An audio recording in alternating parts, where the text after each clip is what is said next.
అందరికీ నమస్కారం అండి. ఇవాళ పిండొడియాలు పెడదామని స్టార్ట్ చేసాము. ఇది 3 రోజుల నుంచి ఆగిపోతుంది ఈ ప్రాసెస్ అనేది. కొన్ని కారణాల వల్ల ఇవాళైతే స్టార్ట్ చేశాను. ఎండ మాత్రం బీభత్సంగా వస్తుంది.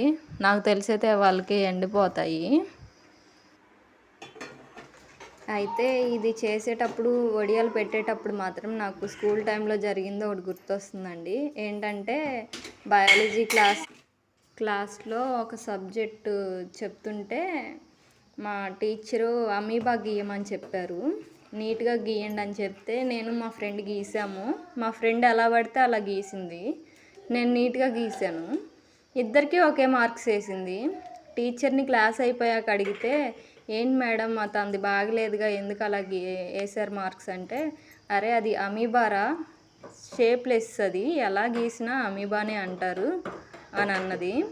ఇప్పుడు మాత్రం నేను పిండి వంటలు మొదలేస్తే మ్యాక్సిమం అవి అమీబా షేప్లోనే వస్తున్నాయి. అప్పుడేమో నీట్గా గీస్తే మార్క్స్ పడతాయి అని గీస్తున్నాయి. ఇప్పుడు వద్దన్న అమీబా షేప్ తప్ప ఏమీ రావట్లేదు. మీకు కూడా ఇలానే జరుగుతుందా? 12ంటికి పెట్టామండి, సాయంత్రం 3:30కే ఎండాయి. మా అత్తమ్మ మాత్రం పీల్ చేస్తుంది. అవి ఏంచే వీడియో నెక్స్ట్ వీడియోలో పెడతాను. సబ్స్క్రైబ్.